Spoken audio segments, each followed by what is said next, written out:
gracias a la universidad, a Aleix, y a Antonio, siempre por estar predispuesto y por su generosidad para participar en todos los eventos que desde Mallorca te vamos requiriendo. Y dicho esto, muy rápidamente, para las personas que nos escuchéis y que no conozcáis Eticentre, Eticentre es una organización sin ánimo de lucro que tiene casi 20 años, que nace en el año 2003, conformada por empresas, por organizaciones y por profesionales vinculados al mundo de la responsabilidad social. Tenemos dos líneas principales de trabajo: por un lado lo que es la difusión y la sensibilización en materia de responsabilidad social, ética y sostenibilidad, y por otro lado la acompañar a empresas, a organizaciones, a proyectos que requieran de formación, de acompañamiento, tutorización para poner en marcha sus estrategias de responsabilidad social.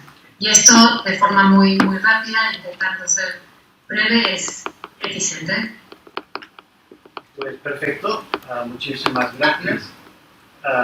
Bueno, voy a presentar rápidamente a Antonio, para contaros quién es, la persona que va a impartir la charla de hoy. Antonio es PhD, doctor en Finanzas y Mercados de Capitales por la Carnegie Mellon, la Universidad de Carnegie Mellon en Estados Unidos. Es director de Compete, que es una empresa consultora de sostenibilidad. Ha sido bastantes cosas, entre ellas profesor adjunto en la Universidad de Stanford, ha sido consultor en sostenibilidad en empresas privadas y bancos o multilaterales, ha sido miembro de consejos asesores de distintas empresas, consejos asesores en temas de sostenibilidad en empresas como Cemex, Abengoa, gerente de desarrollo sostenible del Banco Interamericano de Desarrollo y profesor de finanzas y de empresa y de responsabilidad social en múltiples escuelas de posgrado y de negocio en Estados Unidos y en América Latina. O sea que tiene, además, ha sido un conferenciante en distintos congresos internacionales, autor de artículos académicos y profesionales siempre ligados con los temas de responsabilidad social y finanzas, y ha escrito libros y creo también de forma interesante es autor de un blog Competere sobre RSE, que es competere.blogspot.com. Es un blog muy interesante que os recomiendo a todos los que os interesen los temas de responsabilidad social, pues de seguirlo. Toca temas de profundidad, toca temas de actualidad, de una forma que creo que es muy interesante y que nos permite aprender mucho a los que le leemos y le seguimos. Realmente, como ya se ha demostrado, es un mallorquín que lleva muchos años, creo, fuera, aunque fuera de Mallorca, viviendo en América Latina, en Estados Unidos actualmente, ya unos cuantos años hace, pero que de vez en cuando nos visita y a ver si la próxima vez podemos coincidir en persona. Antes de darle la palabra, sencillamente decir que va a dar una charla de unos 3/4 de hora aproximadamente, y luego debería haber tiempo para el debate y para preguntas. O sea, que os animo a todos, a los que estáis aquí en el aula y a los que estáis en casa, a prepararos preguntas que seguro que surgirán a lo largo de su exposición. A las 7:30 cerraré. Eso sí, estamos restringidos y disculpad de nuevo el retraso. Antonio, cuando quieras. Tengo que hacer, para poder compartir, make a post. Y ahora ya deberías poder compartir, deberías tener el share screen y deberías poder compartir las transparencias. ¿Las ven? Sí. Perfectamente. Bueno, primero es siempre un gran placer, un gran gusto. Me hubiera gustado mucho más estar siempre en persona, y sobre todo porque una vez por el COVID, la otra porque yo estaba un poco mal, no he podido ir a Mallorca desde hace algún tiempo y ya quisiera poder ir. Gran honor que me invita a la Universidad de las Islas Baleares y Eticentre para poder darles esta charla. Voy a tratar de responder la pregunta si pueden los mercados financieros contribuir a la sostenibilidad, cuya respuesta no es obvia.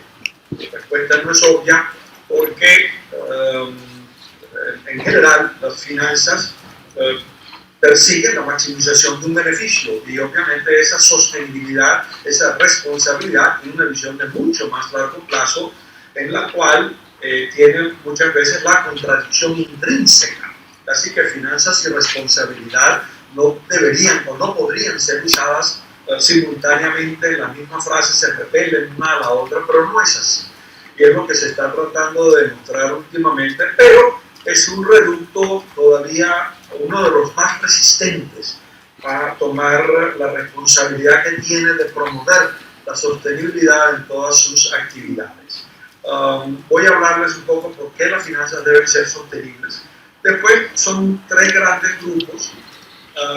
¿Cuál es el posible impacto que tiene la sostenibilidad? El financiamiento directo de empresas y proyectos. ¿Cuál es el impacto que puede tener sobre la sostenibilidad del financiamiento indirecto? O sea, la transacción de valores, acciones, bonos, cualquier tipo de títulos en los mercados secundarios de valores, léanse las bolsas de valores, para finalmente tratar de responder esa pregunta si los mercados financieros pueden contribuir a la sostenibilidad. Lo tengo que separar entre esos tres grandes grupos porque uno es relativamente obvio que lo puede hacer, los otros nos hacen creer que es obvio, que contribuyen a la sostenibilidad, pero es mentira. De tal manera que tengo que hacerle todas las gradaciones de verde, desde verde color blanco hasta verde color oscuro, que es muy difícil de ver. A ver, como les decía, las finanzas tienen sinónimo de tener máximo beneficio, dominan todos los ámbitos de la operación de las empresas y de las personas. No hay ninguna actividad que no desarrollamos que no tiene algo que ver con las finanzas. Bueno, excepto este seminario que lo hago por altruismo y no hay intercambio de recursos financieros entre los dos. No estoy tratando de maximizar ningún beneficio. Bueno, sí, estoy tratando de maximizar el beneficio social y ambiental a las poblaciones que tienen capacidad de hacerlo. Bueno, además de proporcionar recursos financieros, deben hacer actividades que persigan el bien de la sociedad, una asignación y utilización responsable, porque ahí está la clave de todo. Asignación de los recursos. Los recursos pueden ser asignados a actividades irresponsables y los recursos pueden ser asignados a actividades responsables. Claro está que la gran mayoría dice que los que se asignan a actividades irresponsables son más rentables que los que se asignan a responsabilidades más conducentes, lo cual es falso, pero es la creencia que se existe. Si uno quiere hacer algo responsable, está tratando de o va implícitamente a conceder rentabilidad, que no es cierto. Por cierto, el pasado fin de semana publiqué un artículo sobre todas estas falacias y este fin de semana publico otro sobre lo que dicen los promotores que no es verdad. En el anterior decía lo que dicen los detractores que no es verdad. O sea que son un par de artículos para que entendamos bastante mejor la realidad del medio en que nos movemos, de los detractores de la responsabilidad y de los promotores de la responsabilidad. Vean, empecemos por las instituciones financieras, que han cambiado muchísimo. Tengo que reconocer, en los últimos 20 años, las instituciones financieras han pasado de ser relativamente indiferentes, salvo algunas cajas de ahorro que tenían como objetivo el desarrollo comunitario y lo hacían a través de sus fundaciones, no necesariamente de la misma caja de ahorro, pero sí a través de sus propias fundaciones. Eran prácticamente instituciones de doble fin, lo que ahora se llama el fin común. Pero las instituciones financieras en general no lo eran. Empezaron a ver la luz no hace mucho y empezaron a ver que no es que les podía rendir beneficio, es que no le quedaba más remedio que ser responsable, porque cada día más la sociedad evolucionaba, la sociedad entendía más lo que quiere decir el papel de la institución financiera y la sociedad exigía cada día más que esa institución financiera fuera responsable. Y ahora se les volvió a echar la mano y en el último año las españolas sobre todo descubrieron que era mucho mejor ganar beneficios máximos, rendimientos máximos, cerrar oficinas en los pueblos, porque total, la oficina del pueblo no era rentable. Y si la señora no podía ir a sacar dinero porque le cerraron el cajero automático, el problema de la señora. ¿Quién le manda a ser de tercera edad? Tenía que ser tecnológicamente avanzada, tenía que tener un iPhone 4, un iPhone 14. Si no tiene un iPhone 14, no es digna de ser cliente del Santander y del BBVA. Por Dios. Las instituciones financieras tienen que cumplir con las leyes y las regulaciones, sin duda, como todo el mundo, pero captar recursos y ponerlos en un uso efectivo con los menores márgenes de intermediación posible. Pero ¿cuál es el modo de la institución financiera? Con el máximo margen de intermediación posible, que es lo que estamos viendo ahora. Suben las tasas de interés y su margen de interés aumenta. Por Dios, deberíamos aprovechar de que las tasas de interés están mayores para pagar también mayores tasas de interés a nuestros depositarios, pagar mayores tasas de interés a los bonos, etcétera, etcétera. Sobre la responsabilidad de hacer préstamos, inversiones y prestar servicios en actividades sostenibles y exigir la sostenibilidad de las empresas en los proyectos que financia e invierte. Esto es un poco lo más novedoso de los últimos 20 años. Antes se prestaba a proyectos que eran rentables. Ahora, las instituciones financieras un poco más ilustradas, las que son un poco más avanzadas, miran qué proyecto financian, qué hace el proyecto que financian. Y si pueden, exigen que el proyecto que financian haga el mayor bien posible, o por lo menos haga el menor mal posible al tema, por ejemplo, medioambiental, y haga el mayor beneficio posible, por ejemplo, al tema social. De tal manera de que la colocación de los recursos, la forma de los contratos, las cláusulas que se incluyen ahora en los contratos son un poco diferentes a las que hacíamos hace 20, 30 años. El anterior decía proporcionar servicios a las poblaciones no atendidas, que ahora lamentablemente descubrieron que no es rentable y basta con ir con un autobús una vez a la semana, o que las pobres personas que no tienen ni servicio de transporte entre Inca y Muro, pues tengan que arreglárselas como puedan. Proporcionar educación financiera a los usuarios, incluyendo la digitalización. La digitalización no es solamente un instrumento de mejorar la eficiencia de costos de la institución, debería ser un instrumento para alcanzar a poblaciones que anteriormente no estaban servidas. Pero es un arma de doble filo, porque se utiliza mucho más, en cierta forma, para mejorar la eficiencia de la institución, reducir sus costos, reducir, porque tienen acceso con el iPhone, entonces ahora no hace falta que la oficina esté abierta 4 horas. Cuando yo les digo que aquí están abiertos todo el sábado, en España dicen, no puede ser. Bueno, aquí en Estados Unidos las oficinas están abiertas todo el sábado y tenemos la misma o mejor tecnología que la que pueden tener en cualquier otra parte del mundo. Pero la atención al cliente sí es cierto que cada vez es menor por el tema de la digitalización, pero la atención al público es un deber de intermediación financiera. La licencia que tiene una institución financiera es de intermediar recursos del público al público. Que si ese público es empresa, no importa, es intermediar del público al público, lo cual es una responsabilidad del Estado regular. Ergo, la institución financiera, por definición, tiene el deber de ser responsable, de asignar los recursos de forma responsable. ¿Cómo lo hace? A través de préstamos, líneas de crédito, financiamiento contingente, etcétera, etcétera. Pero como les mencionaba anteriormente, hay una relación contractual que ahora es mucho más seria, mucho más estricta entre la empresa o proyecto y los proveedores de fondos. Los contratos ya no son estándar. Cada contrato debería tener, obviamente, si usted pide un préstamo para la casa, le darán un préstamo para la vivienda. Pero no sería descartable que el préstamo para su vivienda incluyera como cláusula contractual que debe usar, contactarse con energía renovable, no usar energía sucia, no conectarse o no pagar por energía generada por carbón o combustibles fósiles. Podría tener esa cláusula, o al mínimo de no tenerla, podría la tasa de interés de la hipoteca ser contingente a la responsabilidad con la cual se utilizan los servicios públicos en la vivienda.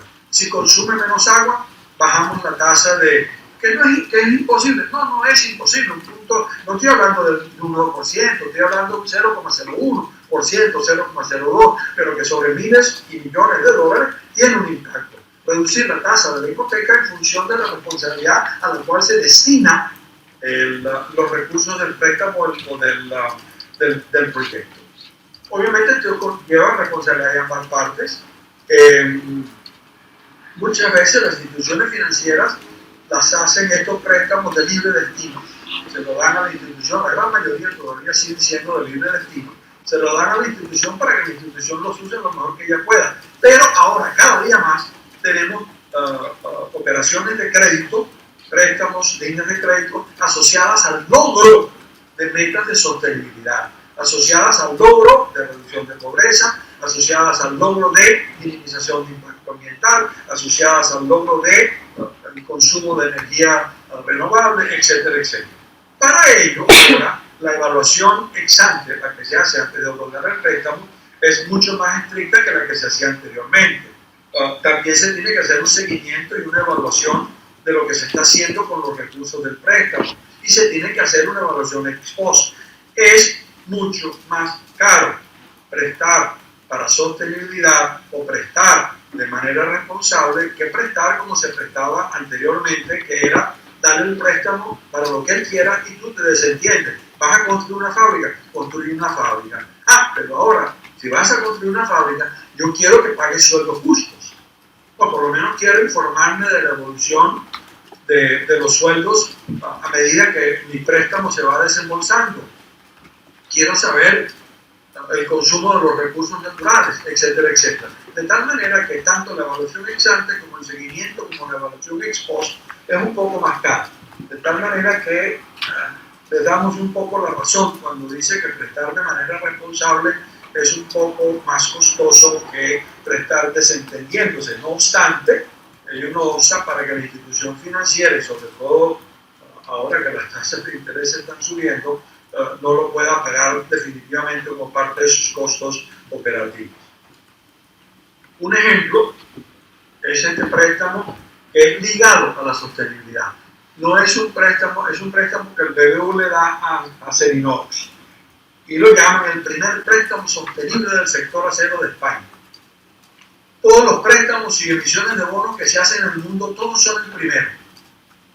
Para ser el primero, lo que hay que hacer es ponerle algún apellido, segundo apellido y tercer apellido.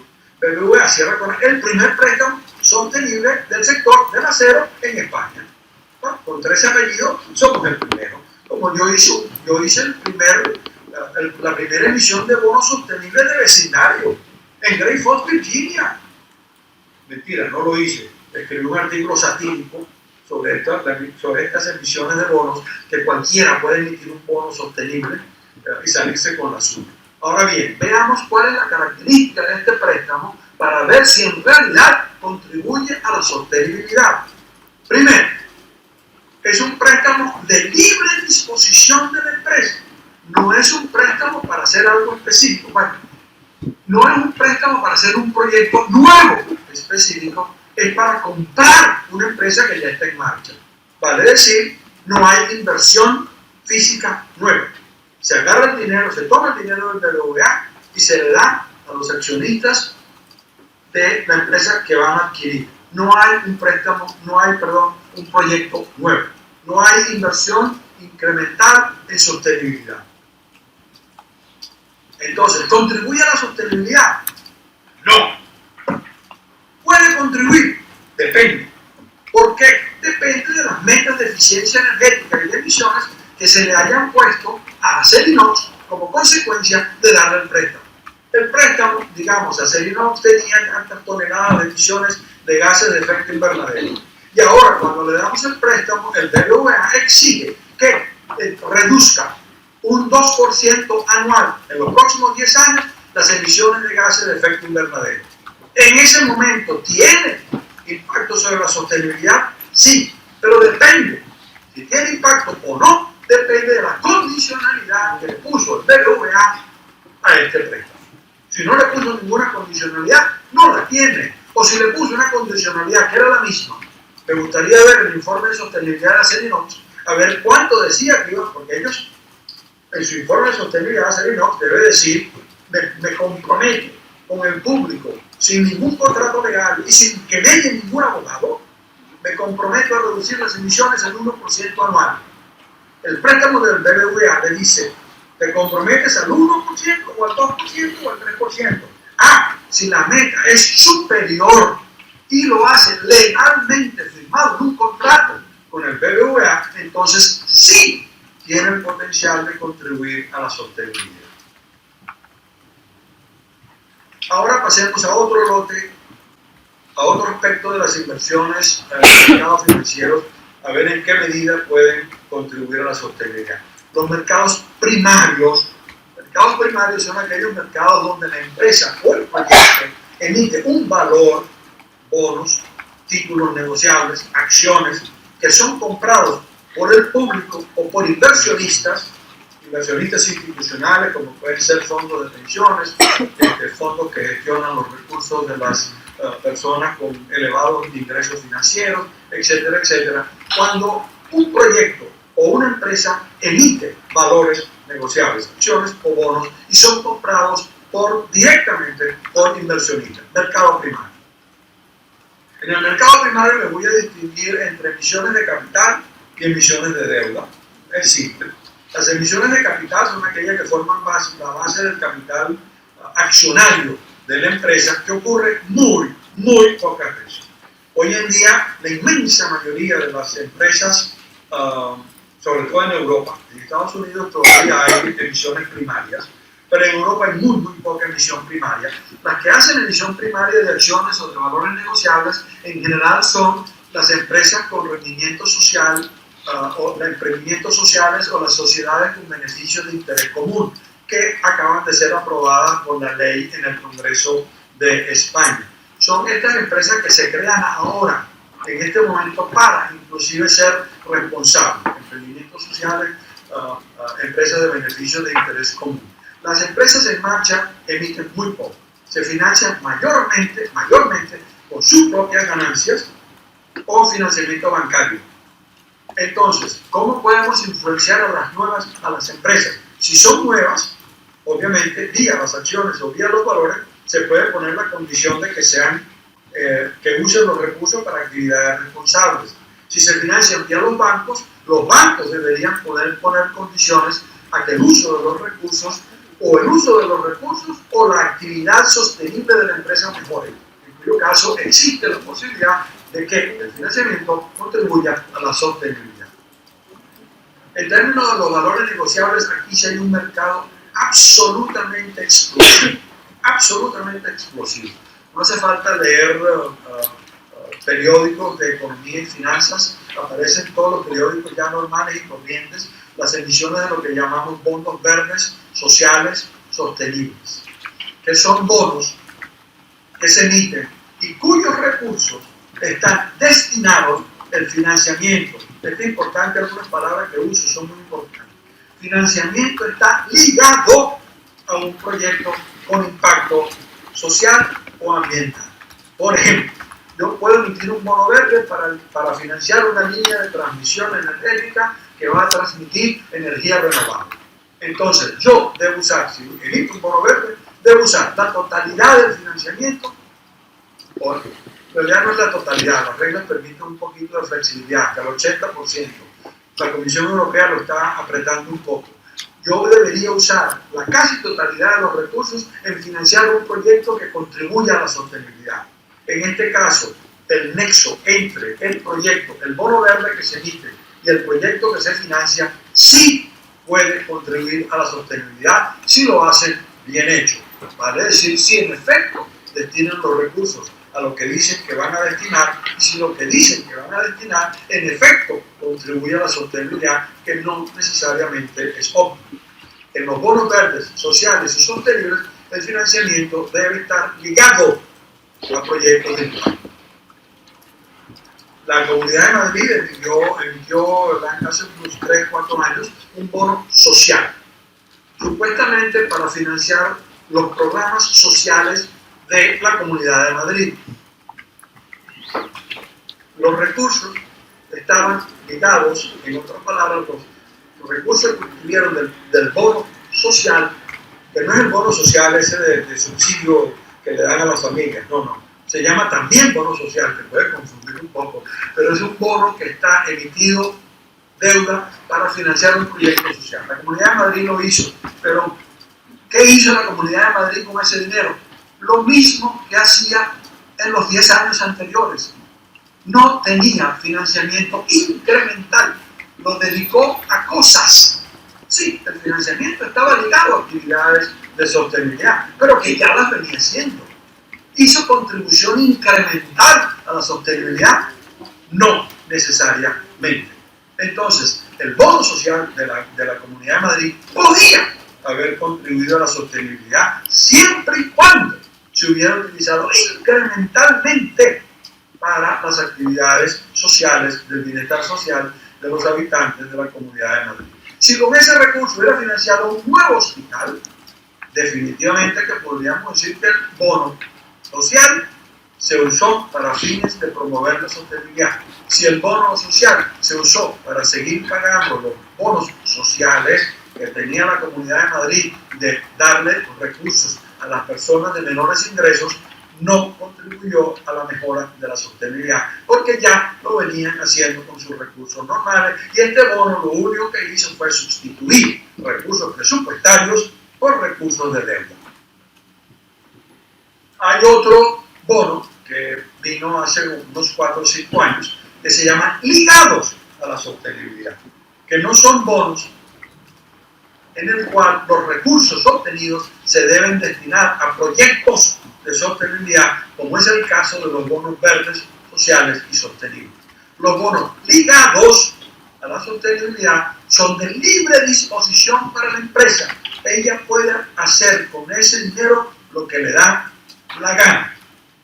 Pero normalmente la emisión adquiere un compromiso de mejorar la sostenibilidad de la empresa, no de destinar los recursos a mejorar la sostenibilidad de la empresa, sino de, como consecuencia de que le dieron los recursos, tomar algún tipo de acciones para mejorar la sostenibilidad de la empresa, como era el préstamo ligado a sostenibilidad de Acerinox. Esto sería un bono ligado a la sostenibilidad, igual que el de Acerinox, que contribuiría a la sostenibilidad si las metas que se piden en el bono fueran más estrictas que las que ella pretendía poner. Obviamente que lo ideal serían los bonos verdes, sociales y sostenibles ligados a la sostenibilidad, que es un nivel superior, donde son los bonos, los recursos deben ser destinados a proyectos de sostenibilidad y cumplir con metas de sostenibilidad.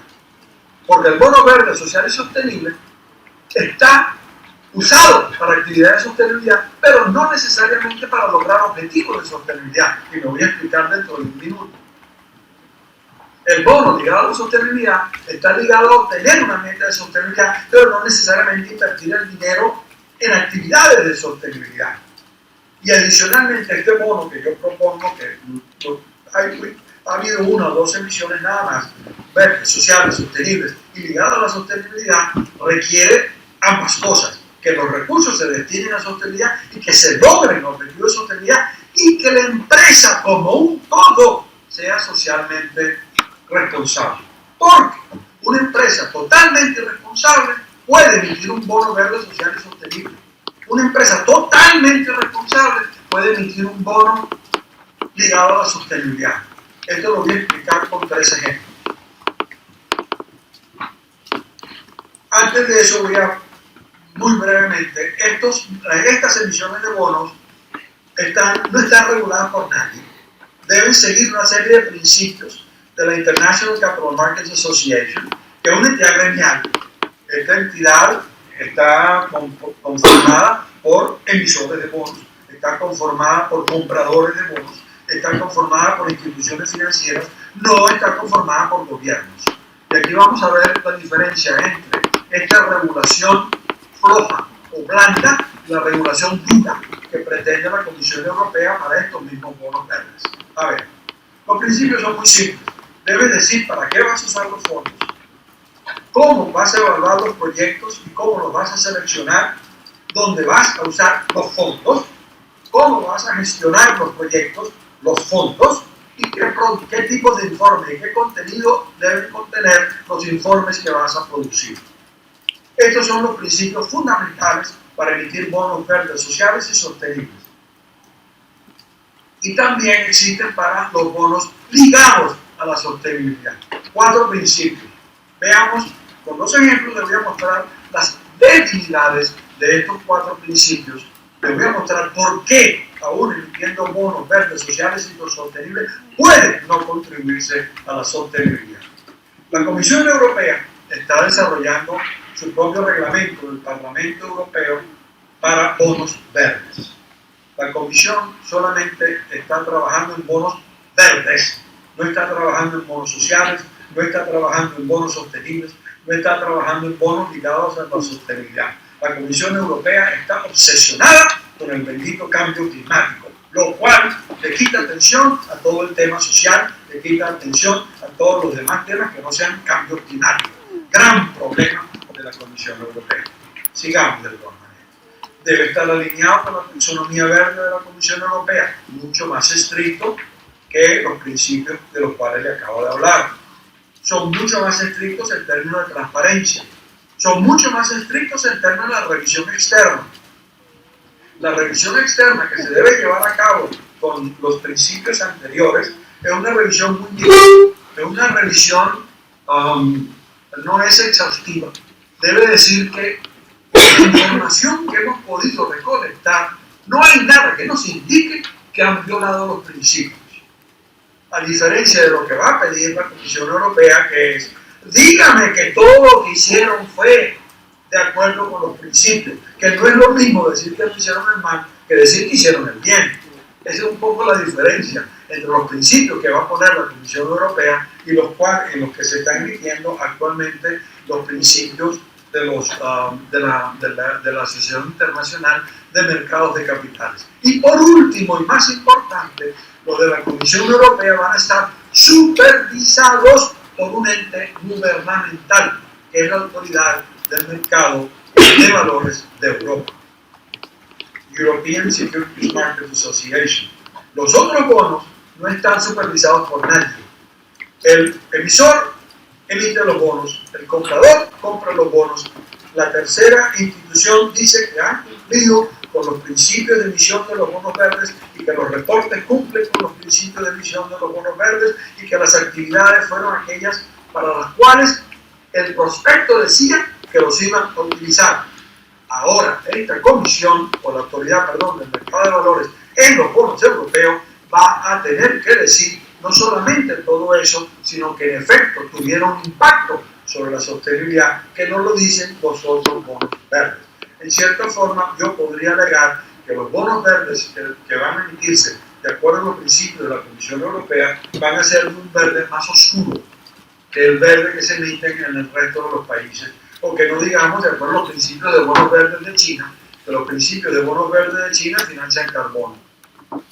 ¿Cuál es el problema? Ellos dirán, bueno, la Comisión Europea no financia nuclear, la Comisión Europea no financia gas, la taxonomía verde de la Comisión Europea tiene gas y nuclear. Es por otras razones, es que financiar nuclear y gas es un poquito más verde que financiar carbón y financiar combustibles sólidos. Entendamos, alguna contribución incremental a la sostenibilidad hace. Veamos los mercados secundarios. Los mercados secundarios es el gran mercado. En este mercado que les acabo de hablar ahora, es el mercado primario donde la empresa emite dinero, instrumentos de deuda para financiar un proyecto.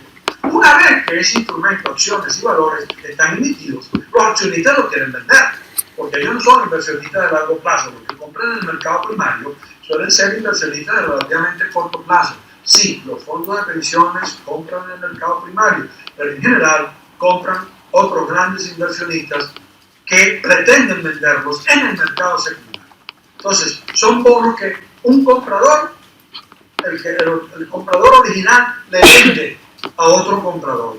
La empresa ni se entera de que se compraron o vendieron sus bonos, porque se compraron y vendieron sus bonos y sus acciones en un mercado secundario. Yo puedo comprar acciones de Amazon, que aquí la venden como muy responsable, y tenerlo en mi cartera de inversiones responsables. Amazon ni se entera, por supuesto, porque yo compro las acciones a uno que las poseía. El mercado secundario, no hay ningún nexo entre las transacciones del mercado secundario y el proyecto o la empresa a la cual supuestamente beneficia. No hay ninguna relación.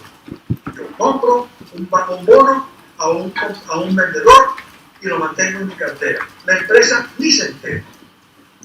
Ahora bien, ¿cómo pueden contribuir los mercados secundarios si la empresa ni se entera a la sostenibilidad empresarial, a la sostenibilidad de esas mismas empresas? Indirectamente, muy indirectamente. ¿Cómo seleccionan los inversionistas responsables los papeles en los cuales invertir? En general, estos papeles tienen una calificación que ha hecho una consultora que dice cuán sostenible, 8, 9, 10, 90%, A más, A menos, B menos, C menos, etcétera, etcétera, califican la empresa, califican el emisor de los papeles en función de su sostenibilidad. Entonces, si yo quiero hacer una cartera sostenible, compro, digamos, yo puedo tener como criterio comprar solamente aquellas inversiones que tengan una calificación superior al 80%, o al 70%, o al 60%, o al 50%, lo que usted quiera. De esa manera yo la selecciono. Ahora bien, dentro de esa manera de seleccionar, hay muchas, pero le voy a fundamentalmente decir 2 o 3. La primera es por exclusión. Yo no selecciono por inclusión, sino por exclusión. Yo excluyo empresas relacionadas con tabaco, armamentos, apuestas, alcohol, etcétera, etcétera, pornografía. Yo excluyo. Y todas las demás que compro, digo yo que son responsables. En otras palabras, yo he creado un fondo que llamo de inversión responsable, pero de que responsabilidad tiene muy poco. Lo único que hizo fue excluir empresas grotescamente irresponsables. Un nivel superior sería el de inclusión, donde yo uso criterios medioambientales, sociales y de gobernanza para seleccionar mis empresas. Yo selecciono aquellas que tienen elevadas calificaciones en A, O y O, elevadas calificaciones en S y O, elevadas calificaciones en G. De esa manera no he seleccionado por inclusión algunas empresas que algo de responsabilidad dicen que tienen. ¿Por qué digo algo? Se lo voy a explicar en unos minutos. Porque las calificadoras de sostenibilidad tienen su propio modelo de lo que quiere decir sostenibilidad. Le asignan números. Ellos tienen en 1000, pueden recoger 1000, 2000 indicadores sobre la empresa. Porcentaje de mujeres en los consejos, porcentaje de mujeres en los altos cargos, porcentaje de personas que cobran sueldos justos, relación entre el sueldo del presidente de la empresa y el sueldo promedio de la empresa. Estoy hablando de indicadores sociales todavía por ahora. Consumo de agua, disminución del consumo de agua de un año a otro, disminución de emisiones de gases de efecto invernadero de uno a otro, número de directores o consejeros independientes dominicales, etcétera, etcétera, etcétera. Las calificadoras recogen información sobre miles de estos indicadores. Le dan un número que a ellos les gusta, o que ellos consideran. Seleccionan decenas de estos indicadores sobre miles de ellos. Usan todo tipo de fuentes de información, la gran mayoría de las veces desde las mismas empresas, y después calculan un promedio ponderado de estos 20, 30, 50 indicadores que han seleccionado, o de un promedio ponderado de promedios ponderados de indicadores, de tal manera de que sacan un número, 73, que es un promedio ponderado de miles de indicadores. ¿Qué es lo que sucede en ese caso? El caso que le estoy mostrando a la izquierda es un gráfico donde, por ejemplo, la segunda es Amazon. Esa estaba más o menos cerrada, pero digamos la 1, 2, 3, 4, la quinta es una empresa relativamente diversificada, donde una calificadora le da 10, otra le da 15, otra le da 35, otra le da 40 y otra le da 60. ¿Por qué? Porque cada quien calculó como le dio la gana, con los números que le dio la gana. Aquí tenemos otra donde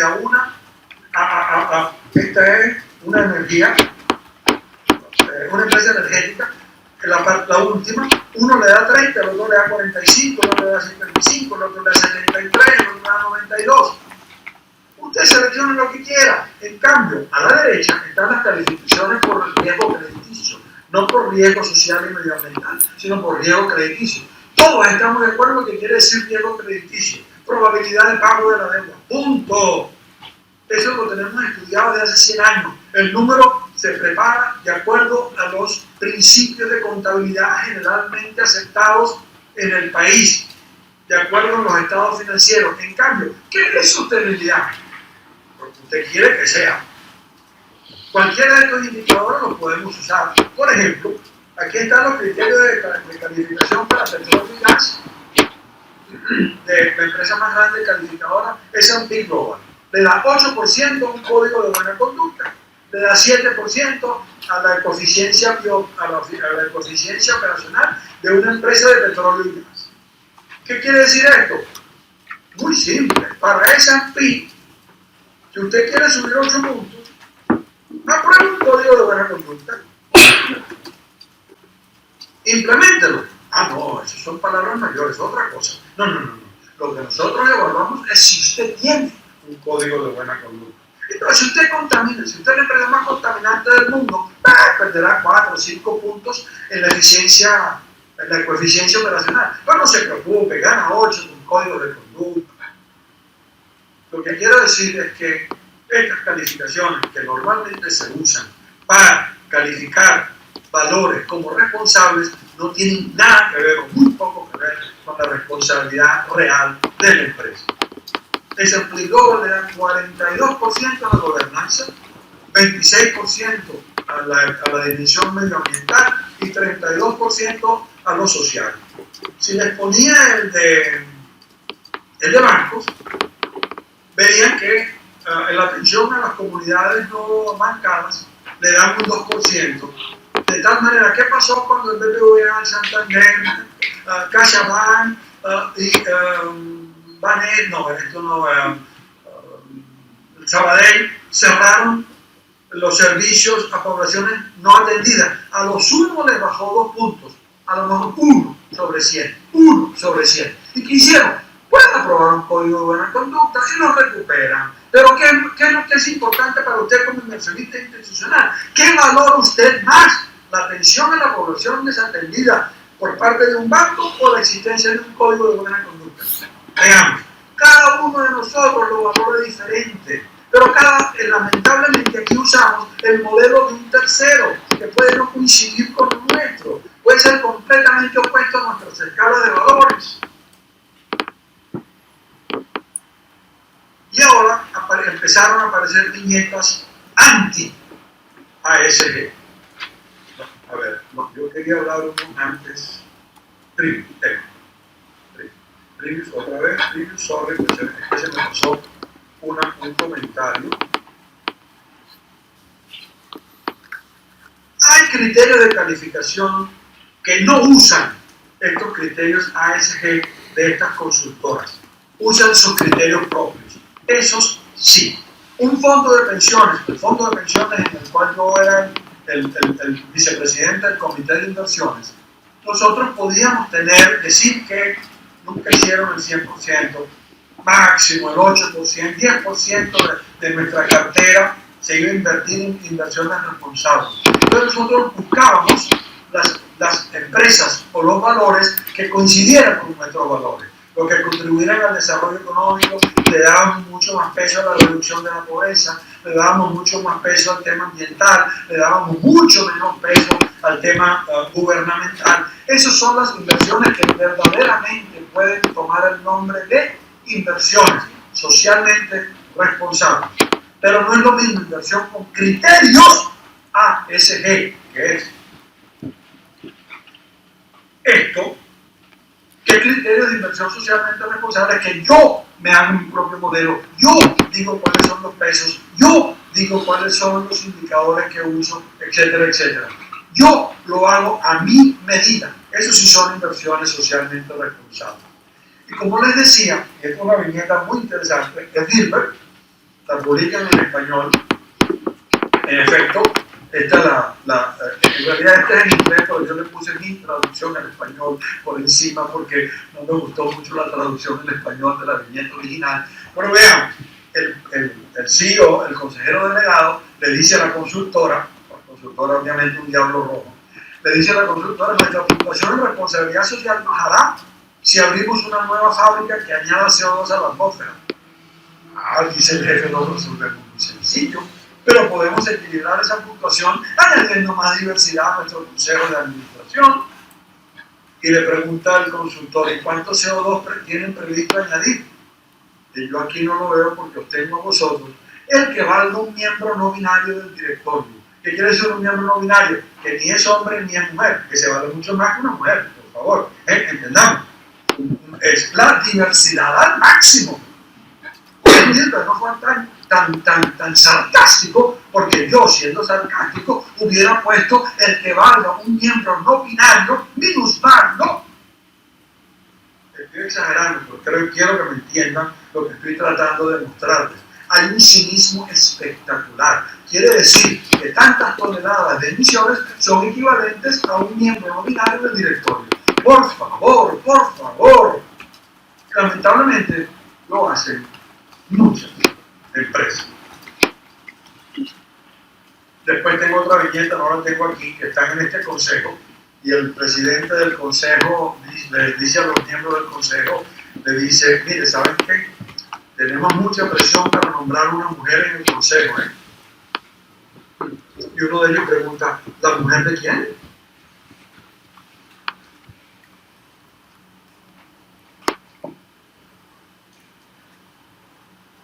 A ver, veamos. Entonces, estos fondos de inversión socialmente responsables, como les explicaba, que son netamente privados, compran en los mercados secundarios, no le dan recursos a la empresa, ¿Cómo pueden contribuir a la sostenibilidad? ¿Cómo pueden estos fondos que compran a una persona que ya posee las acciones o los valores, cómo pueden contribuir a la sociedad? Termino en 5 minutos. ¿Cómo pueden contribuir a la sostenibilidad? Bueno, primero, sus acciones le dan derecho a participar en las asambleas generales y accionistas, donde pueden hacer propuestas sobre sueldos del consejo, donde pueden hacer propuestas sobre el número de mujeres en el directorio, donde pueden hacer propuestas sobre sueldos justos, donde pueden hacer una serie de propuestas. Claro está que tienen que tener una mayoría condicionada para que la asamblea apoye sus propuestas. La gran mayoría de los asambleístas, si no aprueban la propuesta, no pasa nada, que es la gran mayoría de los casos. Que estos accionistas que llamamos activistas son una gran minoría. ¿De qué otra manera pueden influir? Bueno, si estos fondos de pensiones, que lo están haciendo mucho ahora, sobre todo, estos fondos privados, sobre todo los fondos de pensiones, los más grandes del mundo, uno de Países Bajos y otro de los empleados del estado de California, que son los más grandes del mundo, si ellos abogan en estas asambleas por prácticas responsables, tienen poder porque son muy grandes. Si inversionistas institucionales como BlackRock o Vanguard abogan, tienen poder porque tienen mucho poder de votación. Pero también, si los fondos responsables dicen: yo poseo a Amazon y no poseo a ExxonMobil, eso le da publicidad favorable o le mejora la reputación a una empresa como Amazon o a una empresa como Alphabet, etc. Le da una empresa como el BBVA, que se llama el banco más responsable del mundo, le da reputación. Entonces, sí puede contribuir a la sostenibilidad, porque para poder seguirse manteniendo en índices de sostenibilidad, para poder seguir siendo parte de estas inversiones responsables, las empresas pueden implementar espontáneamente prácticas de responsabilidad, pero es indirecto. Lo mismo sucede con los fondos de inversión socialmente responsables, aquellos que seleccionan específicamente, los fondos de inversión de impacto, que buscan tener impacto. Rápidamente termino con estos tres ejemplos. El bono de sostenibilidad de Alphabet, Google, dice que va a usar los dineros, es un bono de sostenibilidad, perdón. Un bono de sostenibilidad, no lo dije, puede financiar verde y social.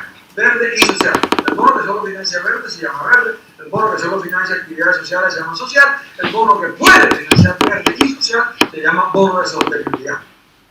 El bono de sostenibilidad de Alphabet podía financiar viviendas para poblaciones de bajos ingresos, porque en el estado de California es un problema serio la vivienda, que es donde está asentado Alphabet. Podía financiar pymes para que fueran proveedores del mismo Google. Una parte de su responsabilidad era asegurarse de que los pymes podían suministrarle productos y servicios y compraba energía renovable de nueva generación. Entonces, el bono de sostenibilidad de Alphabet cumplió y pudo contribuir a la sostenibilidad porque era incremental, la energía que compraba era incremental. El financiamiento a las pymes le pedía tener la misma política de sostenibilidad de Google, le transfería su política de sostenibilidad vía el préstamo a las pymes y el financiamiento de la vivienda social era nueva vivienda social, no como el bono social de la Comunidad de Madrid que financiaba vivienda social ya existente. Contribuyeron a la sostenibilidad el bono de la Comunidad de Madrid, no. Contribuyó a la sostenibilidad el bono de Google, sí, porque la nueva vivienda social, nueva generación de energía. El bono verde de defensa pagaba por energía renovable comprada con anterioridad y permitía el financiamiento de gastos operativos y de mantenimiento. Esto no es incremental. El bono de sostenibilidad de la empresa más irresponsable del mundo, JBS, la mayor productora y comercializadora de carne, de ganado, porcino y aviar del mundo, la mayor contribuidora a la deforestación del Amazonas, la mayor fuente de corrupción en Brasil, la que contribuyó a la eliminación de la competencia con colusión de precios, emitió un bono ligado a la sostenibilidad, de tal manera que sus recursos no eran para financiar proyectos de sostenibilidad, se comprometía a reducir las emisiones de alcance 1 y 2 en un 30% en 10 años.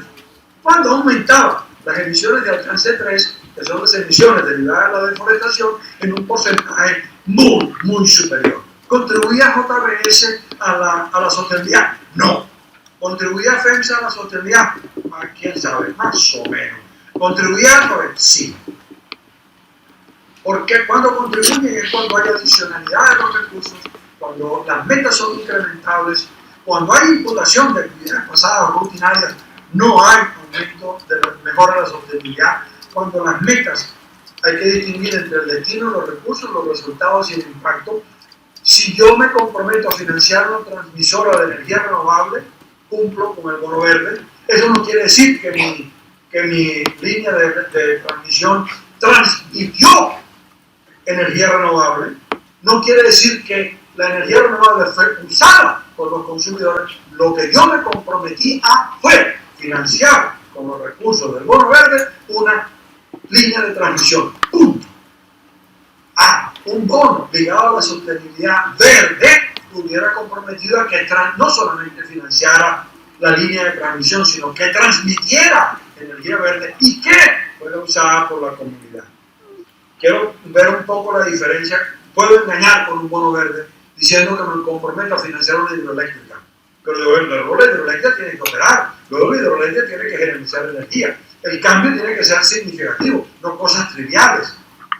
Y la responsabilidad debe ser del emisor total. Bueno, termino con este otro. Se acaba de hacer un estudio por Expansiv cómo es la inversión responsable en España. La mayor es integración ASG, que es esa que dice que usan criterios ASG, o sea, un saludo a la bandera. Dicen que usan los criterios de Sustainalytics, dicen que usan los criterios de RobecoSAM, etcétera, etcétera. Es la más usada. La que participa activamente en los consejos es la segunda más usada. Más o menos puede contribuir a la sostenibilidad. Los que usan la exclusión simple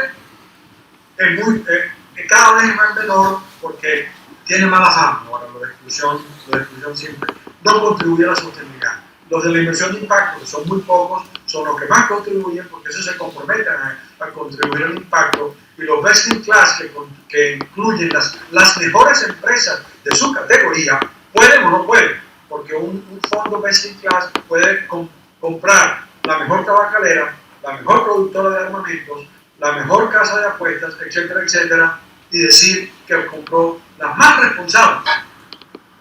De entre las irresponsables. ¿Pueden los mercados financieros contribuir? Creo que de esta idea rápida que les di, puede,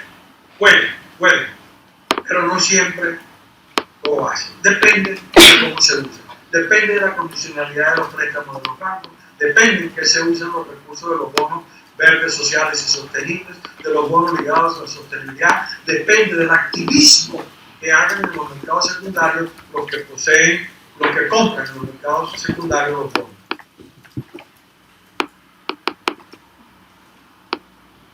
Mi sitio, competele.com, están mis libros, decenas de artículos publicados en revistas académicas. El blog de Competele tiene más de 600 artículos divulgativos. Mi Twitter y LinkedIn es ese. No pude poner el tono en mallorquín con T-O-N y latina porque me lo había quitado el concejal de urbanismo de la Generalitat de Cataluña. Adelante, Aleix. Perfecto, muchas gracias, Antonio. Tenemos tiempo, no mucho, pero tenemos tiempo para unas cuantas preguntas cortas y breves, y así tendremos más capacidad de interacción. A ver, también alguien o de aquí de la clase, si alguien tiene, puedo, o si no alguien, puedes dejar de compartir seguramente, es mejor. Alguien que quiera, perfecto, alguien desde casa, desde online, que alguien que quiera alguna pregunta, si no yo tengo, pero... Eugenia, venga, Eugenia, tú sí, adelante. Sí, bueno, muchas gracias por esta exposición y sobre todo también por darnos esa perspectiva desde el otro lado del océano, que a veces aquí en Europa pensamos que las cosas son así como nos las presentan, y me ha gustado mucho ver esa otra visión. Y quería preguntar sobre lo que planteaba de la falta de normalización de criterios para definir la sostenibilidad. Si anticipa que pueda haber un trabajo en ese sentido donde se acabe normalizando, o vamos a tener que trabajar desde la flexibilidad. Sí, creo que vamos a tener que continuar trabajando por toda la vida desde la flexibilidad, porque nunca vamos a ponernos de acuerdo en qué quiere decir sostenibilidad, por múltiples razones. Primero, porque la sostenibilidad varía de empresa a empresa. Para una empresa, hacer algunas... A ver, las reducciones de gases de efecto invernadero son importantísimas para una petrolera, son de mucha menor importancia para un banco. Para cada empresa, lo que es material, lo que a ella le importa, sobre lo que ella puede tener impacto, es diferente. De tal manera, y cada inversionista puede querer promover ideas diferentes. Lo que sí estamos en curso ahora, y eso sí lo quiero enfatizar, es en el reporte de la información financiera, que va a ayudar mucho. Ahora sí vamos a tener estándares de reporte, pero fíjate tú lo importante de esto, vamos a tener estándares de reporte europeos y estándares de reporte del resto del mundo. Los estándares de reporte no van a ser iguales, parten de una premisa totalmente opuesta. Uno, los estándares de reporte de la Comunidad Europea piden que reportes el impacto que tus actividades tienen sobre el medio ambiente y la sociedad, y el impacto que la sociedad y el medio ambiente tienen sobre la situación financiera de la empresa. Doble materialidad, impacto de ida, impacto de vuelta. En tanto que los estándares que están preparando a nivel internacional, que lo está preparando una institución no gubernamental, que no le preocupa el cumplimiento obligatorio, pide materialidad de vuelta. Solamente pide que reporten las cosas que tienen impacto sobre la situación financiera de la empresa. O sea, que lo tienen sin cuidado el impacto que la situación de la empresa o la actividad de la empresa tengan sobre la comunidad y el medio ambiente, sobre la sociedad y el medio ambiente. Léase, aun cuando solo sea reporte, sí, el reporte se va a estandarizar un poco, pero no vamos a estandarizar ni que es sostenibilidad nunca. Porque, como te digo, depende de cada empresa y va a depender de nosotros. ¿Que vamos a recortar un poco? Sí, pero hay tanto dinero envuelto en esto, que cada uno ahora hay centenares de calificadores. Desde mi casa puedo poner una calificadora. ¿Alguien más? ¿Pepe? Hola, bueno, mientras se anima el resto, nada, como decano de la facultad, muchas gracias, Tony, por aceptar y gracias a Luis por organizar todo esto. No, a ver, ligado un poco con lo que estaba preguntando Eugenia, ¿no? Tú has planteado, ¿no?, que con esa variabilidad máxima de calificadoras, ¿no?, en cuanto a sostenibilidad y demás, pues que, por ejemplo, en los fondos de inversión, ¿no?, creo que tú decías que habías estado en una compañía, ¿no?, y que entonces la propuesta era nosotros mismos seleccionamos dónde, ¿no? Y entonces así que buscabais un poco que las empresas donde invertíais parte, ¿no?, de los fondos pues fueran compatibles con vuestros valores. Entonces, mi pregunta iba un poco por ahí, si esa es una solución, ¿no?, que sea el propio inversor el que realmente se haga su rating. Y luego la otra es un poco, claro, esto de los valores a veces es un poco tramposo, porque yo veo muchas veces que hay empresas que misión, visión y valores, en mi área de recursos humanos, ¿no?, y es fantástico, o sea, por favor, si yo me veo todo esto, quiero ir a trabajar allí, pero sé que esas mismas empresas hablas con trabajadores o realmente te metes un poco a averiguar y resulta que ni financian formación, ni aumento de capital humano, ni te dan tiempo, ¿no? Y al final, claro, ¿cómo demuestra uno mismo si los valores son compatibles con lo que tú quieres? Bueno, no sé si... Correcto, muy oportuna tu pregunta, porque inclusive es otra de las diferencias entre Europa y el resto del mundo. En el sentido de que cuando aquí en Estados Unidos, el resto del mundo, ahora en Europa todavía, porque no ha entrado en vigencia la regulación de la Comisión Europea, pero la nueva regulación de la Comisión Europea pide que las gestoras de fondos le pregunten al inversionista qué es sostenibilidad para ella, y le diga qué criterios quiere que su cartera de inversión contenga. Va a ser personalizada. En cambio, en el resto del mundo ni siquiera hay la obligación de preguntar. Tú compras lo que te venden. Este fondo dice que es de energía renovable. Tú lo compras y tú ni idea si es de energía renovable. O si la empresa tiene un 1% de consumo de energía renovable o si tiene 50%. Por eso salen fondos temáticos. Los fondos temáticos son más manejables. Si yo te vendo un fondo dedicado a energía renovable, yo sé que ese fondo no me hizo la mezcolanza esa de criterio que me cambia el código de conducta por las emisiones de gases de efecto invernadero. No, este es un fondo de energía renovable, punto, es el compro. En realidad el problema son los fondos genéricos, los generales, los que meten cualquier cosa dentro. ¿Me explico? Pero es interesante que la Comisión Europea ha tomado esto en cuenta y te va a pedir que le digas cuáles son tus criterios para invertir. Tengo una curiosidad. En el debate de desinvertir o mantenerte en el Consejo de Administración, un poco el criterio de exclusión, ¿no? Por ejemplo, en la industria de los combustibles fósiles, pero también podríamos ir a otro tipo de industrias. ¿Tú qué visión tienes? ¿Qué es mejor? ¿Desinvertir totalmente y deshacerte de participar allí, pero también renunciar a influir en cómo la gestión de esas empresas se lleva a cabo? ¿O mantenerte en esas empresas con lo que eso supone, pero intentar incentivar un poco en cómo se gestionan? Esto, un tema claro, una industria es la de combustibles fósiles, pero en el fondo se puede trasladar a otras industrias. ¿Cuál es tu posición? Así es. A ver, hay un credo entre los responsables que para mí es ingenuo, que desinvertir es lo mejor. Y yo les digo muy simple, si yo vendo mis acciones en ExxonMobil, alguien las compró. No pasa nada. ExxonMobil ni se entera. ¿Me explico? Y como se los vendí a un individuo que es más que responsable que yo, estaría yo mejor manteniendo ExxonMobil y yendo a las asambleas de accionistas y pidiendo que inviertan en una transición energética. En otras palabras, desinvertir queda muy bien para tu corazón, para tu alma de inversionista, pero no hace nada no tiene ningún impacto sobre la sostenibilidad. Que tú me dirás, pero es que si todos desinvertimos en ExxonMobil le costará más caro levantar capitales, le costará más caro los préstamos. Hay que demostrarlo, no se ha demostrado empíricamente todavía eso. ¿Me explico? Y ese ejemplo, por cierto, que coincidencia, hoy acabo de enviar al posting de mi blog el artículo sobre desinvertir en ExxonMobil, que yo argumento de que no debemos desinvertir, que debemos ser activistas, porque desinvirtiendo no logramos absolutamente nada. Siendo activistas, a lo mejor logramos algo, a lo mejor. Perdona, ¿y el mismo argumento, por ejemplo, de tener acciones en la industria del armamento, o ya es otro ejemplo distinto?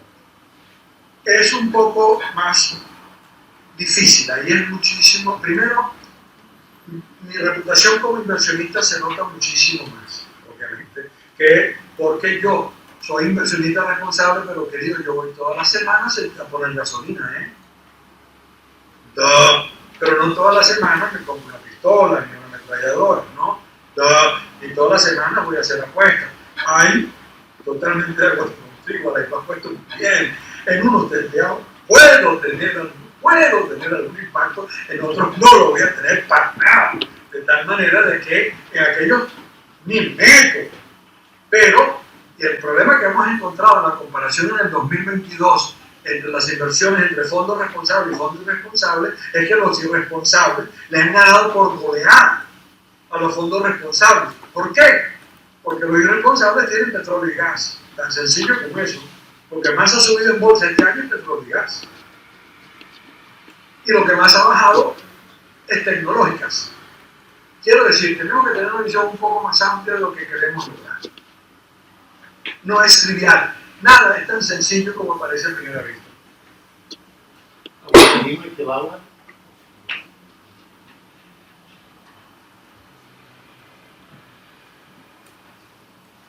Pues creo que lo vamos a dejar aquí, por cuestión de tiempo también, y bueno,